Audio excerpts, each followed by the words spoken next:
2 weeks till the draft in Cleveland. 2 weeks exactly as we're counting down. Now, we will find out where the superstars, the future ones, are going to go as they take the stage. But with all those big names, who is the star, the one star of the 2020 NFL draft? Is it this guy or that guy, Trevor Lawrence, or Kyle Pitts? Peter. I know it sounds asymmetrical that a tight end would be the star of the draft, but by the time we're at draft day, I think that the Trevor Lawrence conversation has already been so fully solidified that the question is now intrigue on where is Pitts going? Where is this tight end going? Because I do think he's going to be the first non-quarterback selected in this draft, and that is unheard of territory for a tight end. We have never had a tight end drafted in the top 4 of the NFL draft.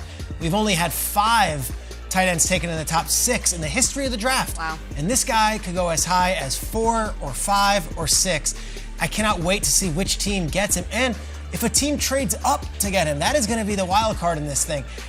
Everyone talks about the quarterbacks, and Lawrence, we've been hearing his name as number 1 for years. But the intrigue in Kyle Pitts, who I think is just a different type of player, a different type of prospect, is going to be off the charts. By the time we get to draft day, who's getting Kyle Pitts is my biggest question, and I think it might be a team that we don't expect who trades up to go get him. I'm going with Trevor Lawrence. You can never be fatigued by a number 1 overall pick. I don't care if we all think he's going to be God's gift to quarterbacks or there's people saying he's going to be a bust. It doesn't matter. The day of the draft, him actually walking up there and hugging Goodell and putting on the hat, and immediately those Trevor Lawrence jersey sales going through the roof. The hype is going to be real. And what makes it exciting about a quarterback is I don't care if you go number 1, number 10, you're the last pick of the first round like Lamar Jackson, you just don't know. I get it. He was fantastic, and he's been his whole life, right? He looks like sunshine from Remember the Titans, and he's been great in college. But with all that, we just don't know. And that's what makes it exciting. And on top of that, it's Jacksonville.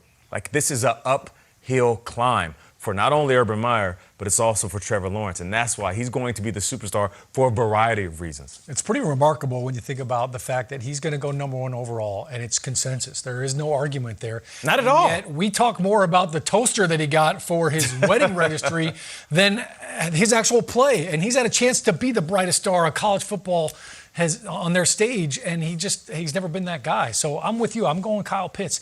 I think when you look at a guy that's checked all 5 of those points on that star, and he's a guy that, when you look at the highlights and you look at his workouts, everything matches up. This guy is so electric, and the wow factor with him is why he's a star.